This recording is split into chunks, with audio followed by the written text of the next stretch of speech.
The dance of the worker bee tells her sisters where the nectar is. Jack Carey and Tommy Donovan, who live near the town of Clonakilty in West Cork, are old friends. They share a common interest in bees.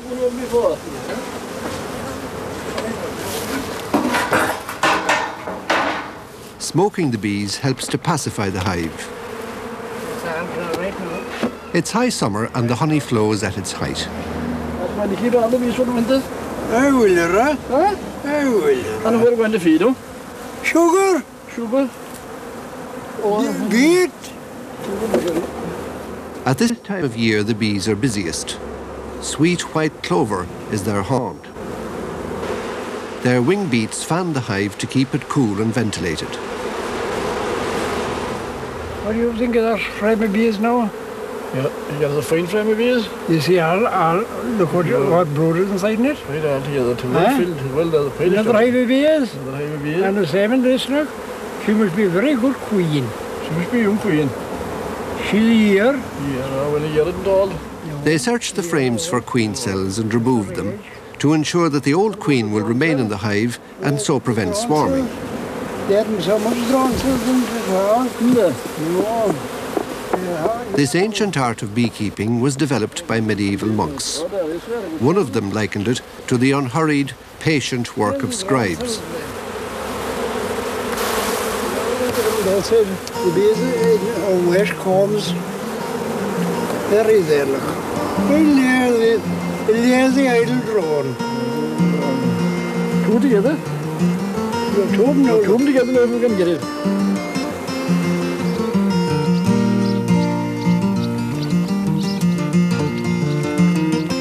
The village of Ring, just down the estuary from Clonakilty. A peaceful countryside, dedicated to a saint who was always depicted as a keeper of bees, standing quietly beside her cricheog or skep. A Christianized symbol of fertility, the scholars will tell you. Or was Gobnet the beekeeper just another industrious West Cork woman? Clonakilty is a small market town, unlike many another Irish market town, in so much as that it is architecturally very interesting, graced by a lovely late Georgian square.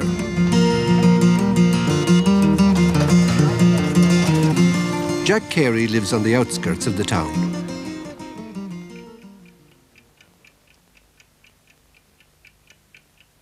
You can put your hand in anything, but something belong to bees. Something belong to bees in every place you put your hand. You see, you can't be looking for things when you want them. Jack is over 80, but age and infirmity do not deter this grand old man.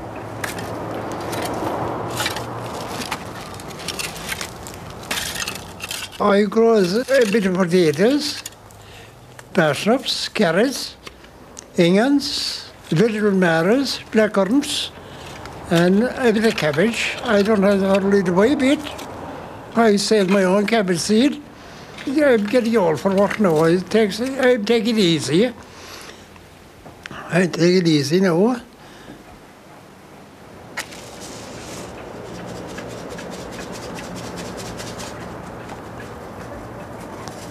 Jack's wife is dead. He has no children and lives with his brother-in-law, Dan Callanan. You got to see it? Yes, I did. I had 5 brothers and 1 sister, and they're all gone, only myself. I'm the last of the family. And so I ain't going to stop here either. I'll go away too. I reared on a farm. We had a nice farm of land and about 40 acres. We used to have flax and corn. We'd grow a lot of wheat, fine wheat. We came second in Munster for wheat once. Price for it? About 1914 and that way, before the start of 1914. I was born and reared in Slavien, 4 or 5 miles from Clonakilty. It is a different thing today, eh? Farming is different altogether today. Then they had a cabbage and a bit, they had a grain of wheat. Or you go into the town buying it, and buying the head of cabbage, and then the head of cabbage, not a potato. I left that and I bought this place in the eastern side of Clonakilty parish. A small farm there. And after a few years I got married there. And it was hard to get help or anything. So myself and the missus, we decided that we'd sell it. We sold it, and I built this bungalow here. And here I'm anchored. I suppose I have it for a keepsake now.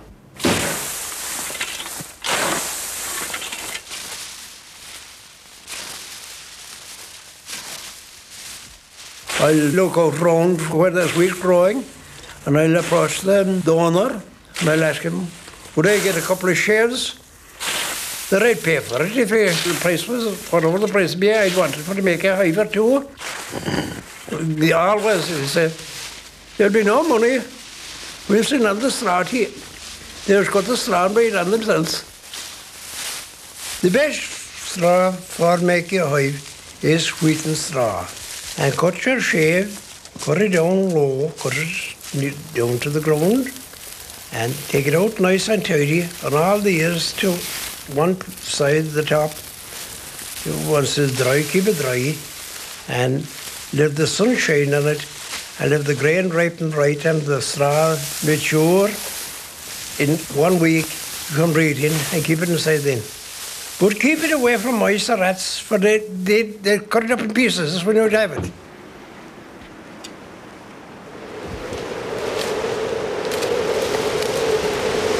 I guess the brambles at any time of the year, but November, from November out, is the best time to get them. Tommy Donovan cuts the brambles for him now. I won't go across the country gathering briars at all now. I'm too stiff.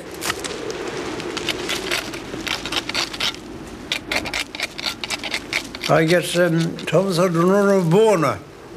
He collects them for me. He's a great neighbour. They're always with me, and he does the job for me, and he brings in the briars to me. Combine harvested straw is broken by the machine. That's why Jack must get his cut and stooked by hand.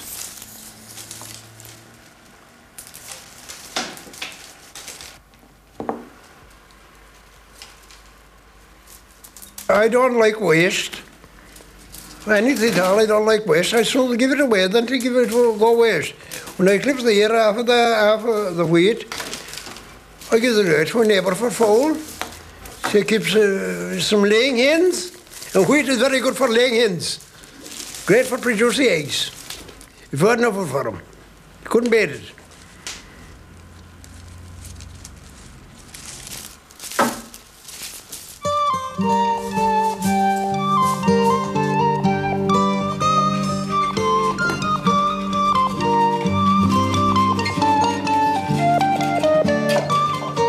Jack prepares the briars used for binding the straw for the skep. Briars were used for many hundreds of years to secure the heads of weapons to their staffs.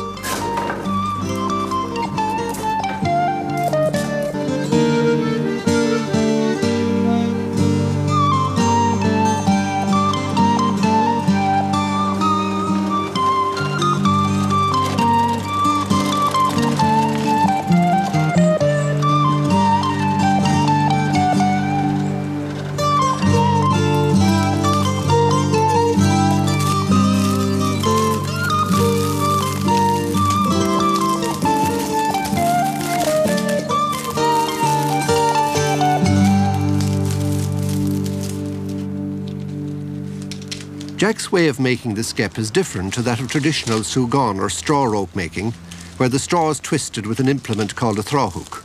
It isn't very difficult at all to make a hive. I didn't do too much looking at to make a hive in my young days, but I see it and I see the way they're shaped and I didn't no trouble at all with it. As far as I can make out, I made a hive about 65 years ago. If you are a young fella now, a buyer girl, they can make one of them. But I know girls now that are at bees and at hives and they're as well able to manage those buys. But a young fella now, rally up, if he made one of them, he'd make another one. He'd get anxious for it. If he see a couple of them made, that he'd make one himself, he'd be proud of them and to give him encouragement. And if he could get a few pound for one of them, then to be a great good to him.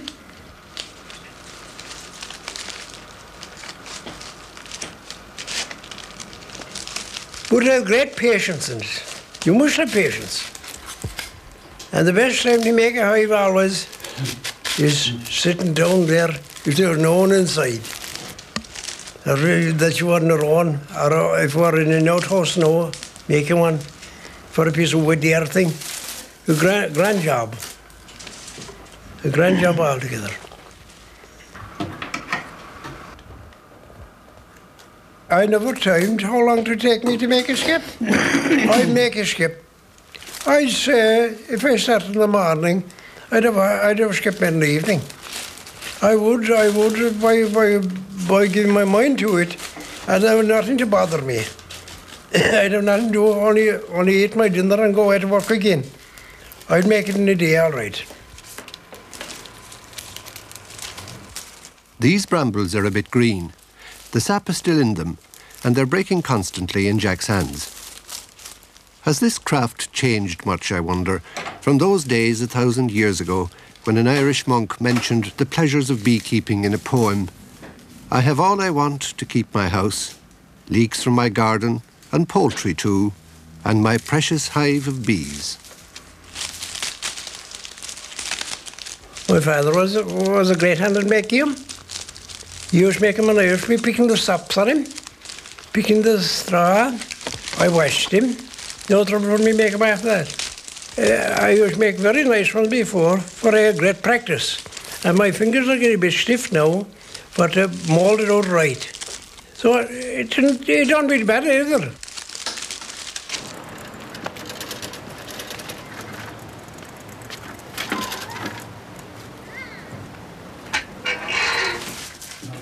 Hello. Hello, Jack. How are you? Not too bad. Had a cold all evening, didn't it? It's cold all evening. Cold enough outside there.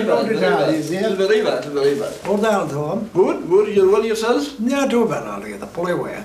Making one of them was Oh, yes. on the ships. How's it going with you? They go here, right? They're the money for the swarm. Can't welcome. Huh? Can't welcome for this, that light some light. They are. And you can put them over. If the swarm is going to the other field, you can throw down the ditch. No bother, no. Don't break it a bit. What the boys do with it? They are all right, but they're between too young. Too young, I know. Yeah, you see, they're not old enough. At this time of the year, always, the sap is in them and they're growing. I know, yes, of course. And they see, but the skin is a bit loose in them. I suppose they'd want another month or two. Yeah, you get them about another in October next month. I know, but you could cut it to them then and keep them for the coming year, would they do it? They wouldn't. Tommy was introduced to bees by Jack only recently. He knows more about breeding horses, as he keeps a brood mare. Oh, the mare ball. She's good. Huh? They're good, Beekeeper. They're good. Did you sell yet? No, I haven't still. What will she be making? I want she make a big price. I don't know, 6 8 set. If I got she'll 6 make 8 more. take. She could, but if I got 6 8 take it. No, you will get more for the me, sir. Well, I'd be satisfied if I got that. I'd be satisfied enough. He'll be national winner yet. It would happen, all right. Huh? It all depends on the way they turn out. The breed is there. Oh, the breed is there. You see, and how bloody well the Bible is new. Sure, he's had to come in 3 times now already. Is he? You're right. He's had to come in 3 times now. He was he'll catch up 2 with the last one. He will. He'll take up 2, I'd say. Well, some more luck to it. Yes, yes. I say the same thing. You see, there's no good to be holding on to either. Not a bloody bit. And if we got a good price for a horse, if we got a good price for a horse, for a call for a horse, give him the rod. It will be the right man. You have the man the next one. Oh, he's after coming 3 times already. He carried this one again. It was in take this one like the last one.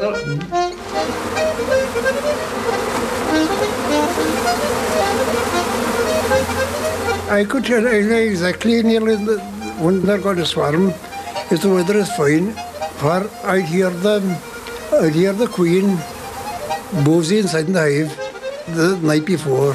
She'll kind of I often heard her. I know the music of the swarm.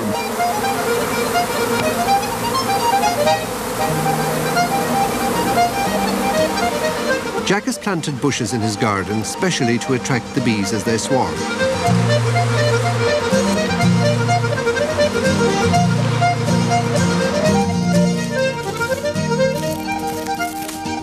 It is a great hobby to be making, and bees above all, they're the biggest hobby in the world. But when you get into them, you couldn't get out of them. To last, I have last about 20 years. People are putting bees into butter boxes now. The cross sticks in the hive are to form a foundation for the bees to build their combs on. What'll I do with the hive? I'll put the hive in the ground, you know? Put the hive in the ground, and you can rest it back to... For what? From the battle. I should have the board under it. I don't do. This is a big swarm. This is a big swarm. That's it now. And you were lucky to be able to be job when it came out. After the hour, they'll go for the road. No, we wouldn't have better put them into it now when we have time. What is? Huh? You I shove the battle up under them now, so, huh? No. There's the battle here to me. Just under them. There, no, it's just under them now. I'm the 4th generation of them. And I'm working bees with 70 years.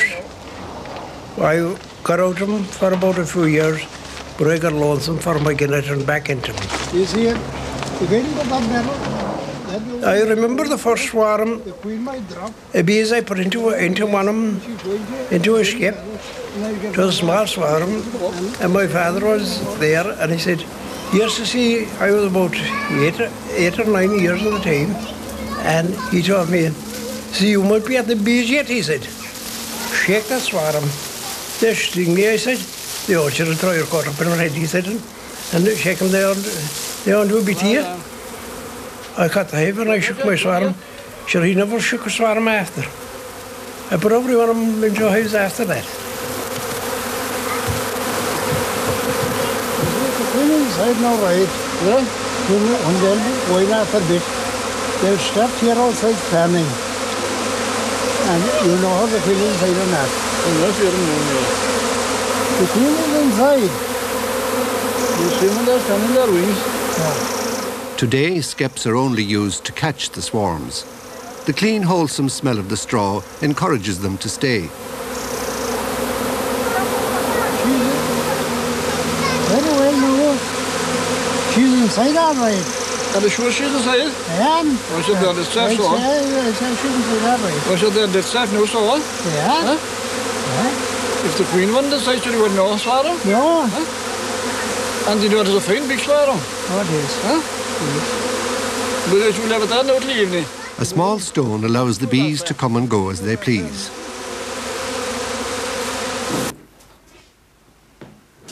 Have you even hair this year? They have a few acres of hair, right there. One acre would cut.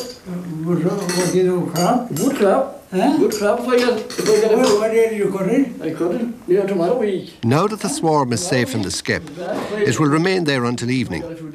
The bees must be given time to settle down before being introduced to the bar-framed hive. Otherwise, they might become restive and fly away.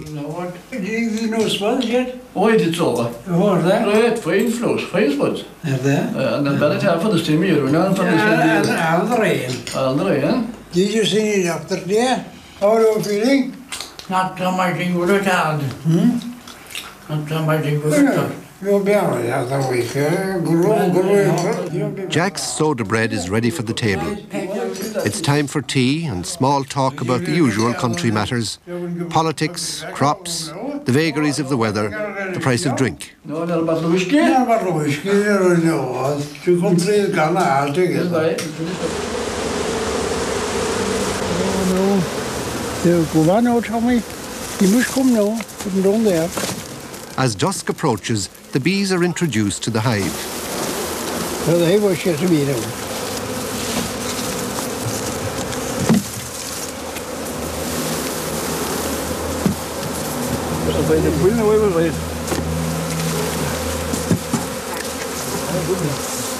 Following the enticing smell of old honeycomb, they're swept gently after their queen into their new home. Everything is right. No, cool, Huh? The quill was right here, eh? The quill was right here. This piece of comb has been made since the bees were put into the skep at lunchtime. Where's the more up now,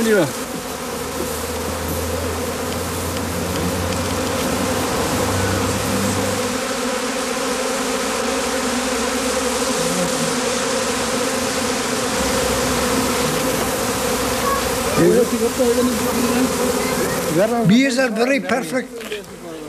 Inside the hive now, if there's only one pinch of a sap or a bit of a comb that'll fall down, bees will get that and bring it out and throw it away. And they won't throw it in front of the hive, they'll take it away with them. They're the most exact insects I ever knew. It's now the end of August. Time for gathering the store of honey. The bees are great little creatures too. To do all that work for nothing? And then we'll come and take it, rob them and take it away from them. Stay it. Well, we'll go to them all the winter. Oh, they don't need to put it on, you wish? No. And we give them a nice house. And we don't charge nothing for it. No, they're not in the rest. No. The caps are removed from the cells so that the honey can be spun out in the extractor. We'll prepare everything for them for the winter then. All safety precautions. From today on? Will you wash you out for the rat and the mouse? I should we would have 70 pounds on that, anyway. No, 70 here. But it should make that. Yeah? It should make that. This is 3 100 one back in. So, but I have to cash to it. The cash to it, the cash. They're a very good hobby. Interesting. That is. Well, yeah. And a bit of gardening within between. Oh, yes. You'll be making food for Papa, yeah? Well, there is something I see. Never you make it. But you don't say it. No. I should have no bees in the country. No. No. She look at all the honey that's imported.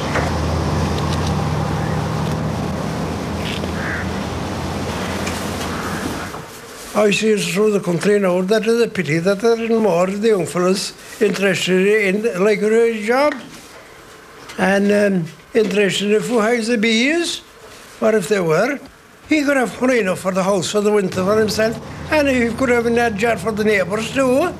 For the goods of this world, they're made for one alone at all. They're made for all. If they were made for one, what were the rest of the world going to do?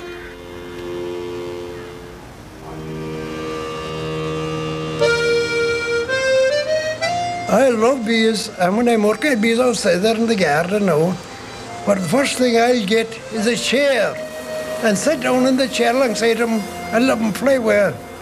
I don't mind about that flying. I ain't dread of bees at all, I ain't dread of stings a bit. They're a great pleasure to me in the summertime and the wintertime. If they're going well, I love to be feeding them.